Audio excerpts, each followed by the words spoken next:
So, I meant to make a lot of videos this last year, and it didn't really happen. It wasn't all my fault. Well, no, it was a lot my fault. Nathan and I have some work to do. But, yeah, no, I take like 85% of that on my shoulders. Anyways, but I had other goals this past year, and one of them was reading goals. I wanted to read 18 nonfiction books, because that's actually what I've read more of over the past few years of my life, and 12 fiction, which was actually kind of crazy, because I've been reading like 1 or 2 a year at that. And so right now, at this time of recording, it's early November. I've hit my nonfiction goals. I'm actually like probably gonna surpass them. I have another one I'll probably finish like tonight after filming this, and I'm like 2 books away from hitting my fiction goals. Here's my list that I keep looking at that I pulled up.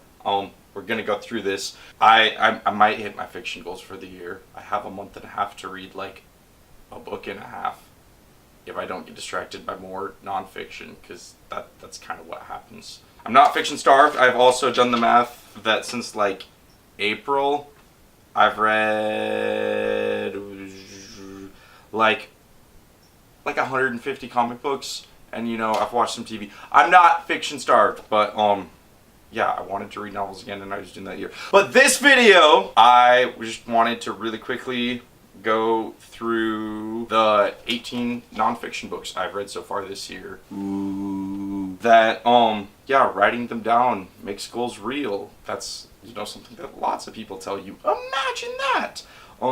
So here are like lightning fast reviews and thoughts about books I've been reading since like April, because I missed the first 3 months of this year. Some of these thoughts might be really short, so I might go off on some really crazy bunny trails, but let's have some fun. So the first nonfiction book I read this year was actually rereading a book that, because I bought it, I read it from the library, and I've already talked about it. Caped Crusade by Glen Weldon. It's a really good book about the history of Batman across like all media, how he's changed, how he goes through cycles, really dark Batman, really light and happy. I started to really dark Batman, really happy high Batman, really dark Batman, and then family Batman who has a big team, loner Batman, family Batman, yeah, and how Lego Batman is kind of great because like it makes fun of, well, these are my thoughts in the previous video, but yeah, Lego Batman is great because it makes fun of dark Batman, and he matures into the happy-go-lucky Batman, or at least the non-loner Batman who actually has a family,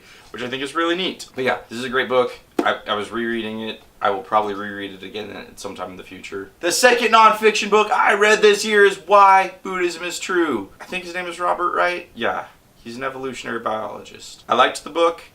I actually, after reading it, started trying to do mindfulness meditation using the app Headspace. That's the one. I don't do it enough, but I have enjoyed it. I found out that there are places in the community I can go to get better training that do like weekend retreats or week-long retreats, and I haven't done that yet. But yeah, it was a really good book. When I think of the book and what I learned from the book, I think of like how in my mind I smash it together with a book I read last year called Behave. The Human Behaviors at Our Worst and Best was the subtitle, or something really close to that. And also Jonathan Haidt's books.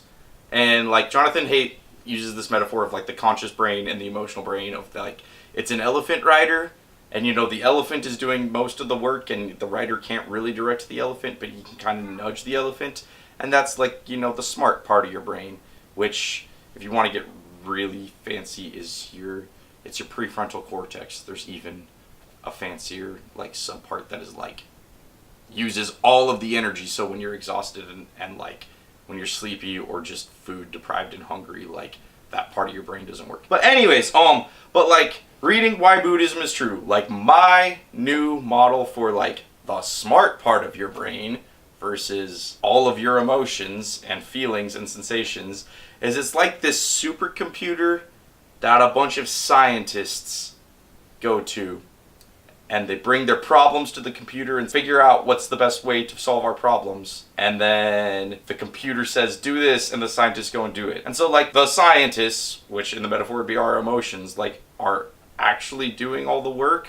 Like they're what tell the smart part of your brain, your conscious mind, what to think about and what problems to solve. And once it solves the problems, they're what actually go and do the work. And okay, like the emotional part of your brain, like your need for food or your need for social interaction or your sex drive or all of these things, like they feed shit to the computer and the computer spits it back out.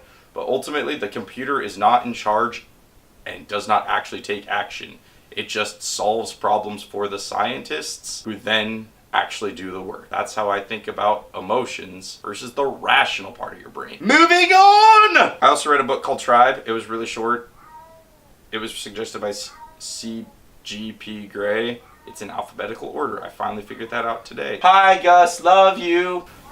It was basically just about how like humans actually form bonds under stress. And it was basically about how like it had several examples, like during the Blitz in London, how like all the Londoners came together and people who had been in psychiatric hospital for decades were suddenly out driving ambulances. Like the stress caused social cohesion. It was a weird book to read. Like it was interesting to think about that wars and natural disasters and bad shit brings people together and helps us function as a group. Like, I mean, and obviously there's lots and lots of fiction about that, like on some level, about like a common enemy unites the people or a common goal or a common whatever crisis. But I think just, yeah, especially the part where like the people coming out of the psych wards, people that have been suffering from schizophrenia for years but could suddenly drive an ambulance like when they were needed. The mental health aspect of it was really interesting. This all contrasts really nicely with a book that I read way later in the year that I will get to. I also read The Platinum Age of Television. Okay, The Platinum Age of Television, the title just sounded awesome, so I needed to read it, but I wasn't sure I loved the book. Because it was a book that was simultaneously divided by genre. Like each chapter was a genre of television, but then was also chronological within itself, so it kept on resetting. But basically the author was like simultaneously trying to have this thesis of television has gotten really good while looking at like a really, really wide swath of television and like TV history, and like I don't think those two things worked. So, interesting book. I got really annoyed because like there was the animation chapter where I like knew way too much about animation and was really annoyed that he ignored like all of action animation. The only mention of superhero cartoons in that entire chapter was like passing mention of the Fleischer Superman series, when to me, like, you know, the DCAU, that is the height of animation to me. You're talking about animation and here is the golden, best evolved form of animation, and you're talking about South Park and Simpsons, like, didn't sit right with me, and I wanted to throw the book across the room. And then, like, 2 chapters later, he was talking about, like, skit shows, which I know, like, nothing about, because I've seen, like, 2 episodes of SNL, and, like, an episode of Monty Python. And so, just, like, different chapters I either knew way too much about or not enough. I don't know if it supported his thesis. If you want to read an in-depth history of a medium, I would suggest either reading something like the Caped Crusade, or there's another really good example, Superman vs. Hollywood is another really good example of like a deep dive of the history of like, that's zoomed in on like one character or one property enough that you can actually do a deep dive of history. Or if you just want like really like granular history, but not a thesis statement, like just here is all the crap that happened in a medium. I think these are really cool. There are multiple versions of these. I just have the DC one. I know there's like a Batman specific one and a Marvel one. But the visual history of the DC universe, which is literally just like, here's the comic books that came out this year. Here's the comic books that came out this year. And it's just like a brief synopsis, and it really gives you the overview of the history, but it doesn't have to have a thesis statement. It's just like facts. And yeah, I just didn't think that the Platinum Age of Television like really was able to like split that difference between being a really in-depth look at the history of TV, but also having this like thesis of media has evolved. On the flip side, if you don't want the in-depth history and want like a very distinct thesis of media hasn't evolved, years ago I read this book, Everything Bad is Good for You. It was basically about how media has been more complex, and instead of casting this wide net and looking at a big history, he actually looked at multiple media, but he like focused on the complexity part and was able to back up his thesis. So that's what I would suggest. I read a book, Democracy in Chains. It was about the Koch brothers. It was terrifying. It's about rich people who think that like their right to be filthy, obscenely rich is more important than democracy itself, and who are spending that obscene amount of money to like undermine democracy from within, and it's terrifying. It's not just about the Koch brothers. It spends a lot of time talking about like the economist that they like funded all of his research, and like where he came from and where his terrible crappy views come from. So yeah, it was a scary book because, you know, people trying to end democracy because being filthy rich is more important. I'm doing a really bad job arguing the point, but yeah, if you have to choose the two, democracy, people, the will of the people, power distributed, you know, is more important, I would say. And then I read The Knowledge Illusion, which that was another one that I actually reread. And it's basically just a book about how people don't actually know things. We think we understand things because we can use them. The famous study that the authors did, or like, actually the original study is they asked people, how well can you describe how a toilet works? That was question 1. On a scale of 1 to 7, how well can you describe how a toilet works? Question 2 was, describe how a toilet works. Question 3 was, on a scale of 1 to 7, how well can you describe how a toilet works? And they have many, many examples of this, but basically, like, we overestimate what we know because we can use things, and so we think we understand them, but we actually have no idea how the internal workings work. And they apply this to various different things. They talk about how, like, in groups, people naturally just become specialists, like, on teams and stuff. A lot of these books, well, I feel like a lot of these books, maybe not a lot of them, but going back to, like, Tribe and why Buddhism is true to a certain degree, talk about how, like, people function in groups. We were made to function in groups. We are a tribal species. And yeah, people only understand like a small piece of the pie, but we work with the team and we can make things really cool. Like, I can just read a bunch and know how to ramble and act like a moron on camera, and then Nathan knows how to edit and actually make this watchable. Teamwork! I read Fortress America. That was an okay book too. It was basically just kind of about the history of paranoia and security culture in America. I really liked the early chapters where it was talking about like the birth of the suburbs and like just the suburbs are where the individuals live, and like it's an individualist American whatever. Whereas in apartments, you're too social with your neighbors. Socialism. It was weird. Like, I liked that part. But yeah, I guess my biggest problem with the book is it tried to connect, like, all of these political movements throughout U.S. history, which, in a way, like, to me, the more interesting way to look at it sometimes, or to understand it, is just, like, the studies that say you can make people more conservative by making them think about germs or putting them next to hand sanitizer. Or the studies that you can make people think more liberal thoughts and, like, have more liberal opinions by basically making them imagine that they're Superman and invincible. Basically, yeah, that, like, the conservative mindset is a mindset that's scared of things. The book kind of tried to connect all the times people have been scared in American history in, like, a grand narrative, but really, I think it's just the underlying psychology that has popped up over and over, and like I don't necessarily think that connecting those movements was that interesting. I read The Power of Different. It was about like all the most common mental illnesses, or like mental differences was how the book phrased it, which I really appreciated, and basically just like the potential upsides to most common mental illnesses that we talk about in culture. So depression, bipolar, ADHD, dyslexia, and just autism, all of these different mental differences, and how like there are upsides as well as downsides to all of them. And like, we should celebrate the upsides. When it comes to special education, we should focus on people building their strength. Also, this is the book that got me wondering if I had ADHD, and finally, like, with a push from a friend, got me to go in and get that tested. So that was probably a super freaking important book for me to read. It came up positive. I should have led with that. That was fun. Yeah, it was a really good book. Kids These Days, I actually bought that one. I own that one. It's somewhere down here. Yeah, this is just a super lefty, like, Marxist interpretation of the education system, and it was depressing. Yeah, you have to be in a very, very lefty headspace to read this. Yeah, it's applying the labor theory of value to education, and slightly more specifically higher education.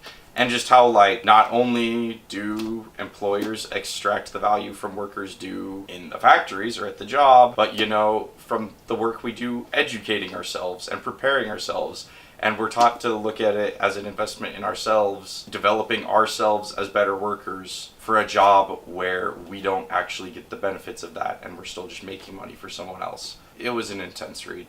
That's pretty much what I got. Okay, so in between The Power of Different and Kids These Days, I read Republican Like Me, which was by a previous head of NPR. And basically it was him going around the country and finding a lot of issues that at least the average Republican the average Republican voter, not necessarily the politicians, but a lot of ways in which the average Republican voter is way close to the average Democratic voter, and like issues that like the Democratic Party can be kind of dumb about. The two I really remember is just talking about how gun control is only one slice of a huge just thing in America, and how, you know, we have economic problems and a lot of other things we could solve first. And then also I really remember him just talking about environmentally that the left, we should be the biggest champions of nuclear power if we want to get rid of fossil fuels. But certain like hippie movements are like scared of, you know, nuclear too, or even like fracking, like as much as it like sucks for the local communities, is still way cleaner than most fossil fuels and helps us get our carbon emissions down. So like, lesser of two evils. I don't know. Overall, it was a good book to remind yourself all the average people are closer to, you know, the middle. Whether or not that's where politicians and the parties are going, that's a different story. And then I also read, which this was, right after reading The Power of Different, I also read In a Different Key, which was just like a history of autism, the creation of the diagnosis, how it's been interpreted throughout the years. It was weird because I had just read In a Different Key, which was very much, you know, from a neurodiversity framework of like, let's look at the positives. And so I was waiting to get to that, but that wasn't till the last like 2 chapters of In a Different Key, where they had the neurodiversity people who were saying like, you don't have to fix us. And like, I thought that was just really interesting. That was what I was waiting for from the beginning, and it took me forever to get to that. Resurrecting Easter. This was an amazing book. It was basically a look at how the church has represented Easter in art throughout history, and specifically an image that existed from really early on and is still how they represent Easter in the Eastern Orthodox Church, and not how we talk about it in the West at all.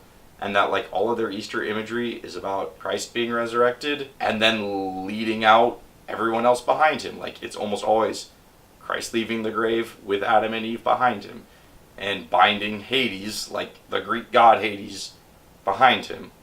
And like, we kind of lost this idea of resurrection being about more than just Jesus in the West and in modern times. And that kind of sucks. I read the big ones. It was a history of natural disasters and how we dealt with them as humans. Basically, it was prepare, but when crap hits the fan, like, you're still not going to be ready. Earlier on, when I talked about Tribe, I wanted to contrast that with the big ones, because Tribe was all about how, like, you know, horrible things make us bond together as a group, and even people that, like, in our modern society that's usually running fine, like, actually, like, it's bad for them, but like in a life or death situation, like their mental health actually improves. The downside of that I really got when reading the big ones, because also when natural disasters happen, people are really horrible and racist and scapegoaty, and that's really sucky.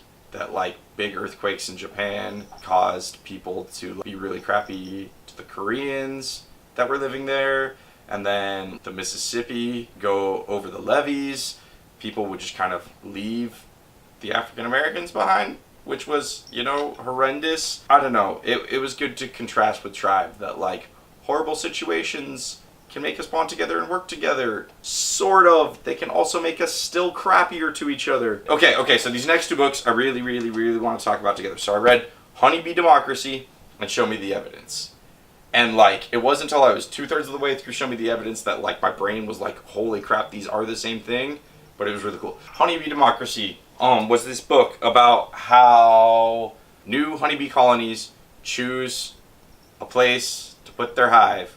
And basically, the general idea is the bees fly out, or scouts fly out, they find a place. If they really like a place, they come back and advertise, hey, there's this awesome place. And the more awesome it is, the more they advertise it. And the more they advertise it, more other bees are going to notice it. And then they'll fly out. And if they like it, they'll come back and advertise it. And eventually there's a big cascade. And if enough go out to see the place and see that a lot of people are already checking it out, they're like, a bunch of people must have learned about this place and really like it. We should go there. And then the book compares that to how the brain works.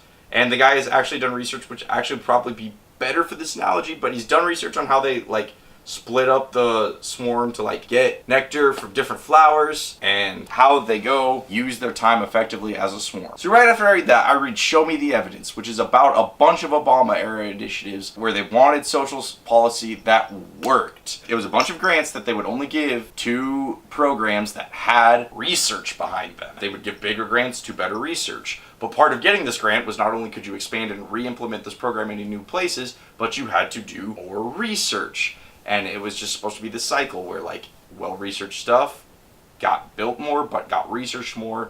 And they did it on like a bunch of different social programs. 2/3 of the way through this book, I realized, holy crap, that is exactly what the honeybees do. You say, someone goes out and investigates something and says, hey, this is awesome. And so more people go and look and investigate it and try it out. And yeah, like those 2 books were just really, really interesting to read together. A lot of times the books that you read just like bounce off of each other in fun ways. That's why everybody should read more. Read more. Read more! So, Spiritual Defiance was an okay book. It was some lectures at Yale that are actually a big deal every year, but it was one guy's specific lectures. He was like a pastor from Oklahoma. It was fine. It was kind of bread and butter, progressive Christianity. Yay. It existed. I read From Here to Eternity, though, and that was awesome. Okay, so Caitlin Doherty, something like that. She has a YouTube channel called Ask a Mortician, and the book was about her going around the world and looking at all the crazy ways they bury their dead, or don't bury their dead. And it was fascinating. There's people who live with their mummified relatives for decades.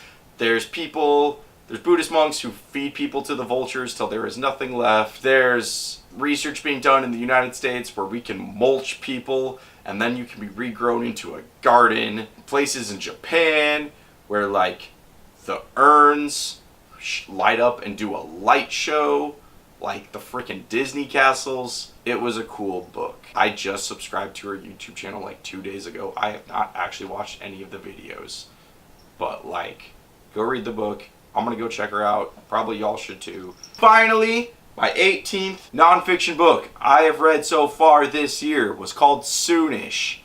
And it was a book by the people who write the Saturday morning breakfast cereal comic. It was a book about technologies that will be here soon-ish. And so they talked about 3D printing, and 3D printing organs, and 3D printing houses. That's the chapter that apparently stuck with me a lot, was 3D printing. Oh, they talked about space elevators, and just cheap space travel in general, which I researched that a lot anyway, so that didn't like super surprise me. Those are the 2 main chapters I remember. I feel horrible because I'm probably leaving out some other really super interesting stuff. But it was a good book. It was funny because it's the Saturday morning breakfast cereal people. If you like some humor and some futurism, it's a good read. Those were 18 nonfiction books that I've read so far this year. I am probably going to pass my goal. Like I said, I have a dual biography of Winston Churchill and George Orwell, which is called Churchill and Orwell, that I will be finishing probably within the hour after shooting this. And yeah, so that's it. But I hit my goal this year. I'm happy, or I hit one of my 2 reading goals. I'll talk about fiction in like a week. So next year, like hopefully, like I did a pretty good job hitting reading goals. Hopefully I will do a better job hitting video goals next year. What's a good video goal, Nathan, next year? Is 12 reasonable? Is 12 good? We're going to try to shoot 12 videos next year. Some of them might just be me rambling about books I read, but hopefully it'll be closer to when I read them. And so they're not like 20-minute videos, and they can just be like 5-minute more actually in-depth rants. Maybe I can actually do better jobs of bouncing ideas between the books I'm reading. That's my goal next year, is to shoot 12 videos. We're gonna do that. It's a goal. Writing goals down is helpful. We should do it more often. I say we. People who are unproductive should do it more often. People who are productive do it already. But yeah, in like a week, I'll be here to talk about the fiction I've read and basically me rediscovering sci-fi. That was my goals. That was a 1/2 of one goal that I set this year. That was actually 60% of one goal I set this year, because it is a 60-40 split between nonfiction and fiction. Pretty proud of myself. I did that. I did a thing. If you believe in yourself, you can ride a bike or read 30 books in a year. Bye! You went from, like, almost cohesive back to not. You had yourself structured, and then you were like, oh, this thing! And then you expanded it out into an extended universe of ending there. Brought it... You brought it back, and then you're like, boom! I brought it down twice, and then the Big Bang happened. Yep. You're like, I'm just gonna have this Iron Man movie, and then you ended up with the Marvel Cinematic Universe of an ending there. Well, as long as Iron Man is good, then, like, you can make all the rest of the movies. That's the logic. You make one good movie, and you just keep doing that until you have 20 movies. That's how it works. You know now you have to leave yourself in the video at this point and leave all this arguing in. Yes! That's how we end. No, don't get... One more time. Yes! And done.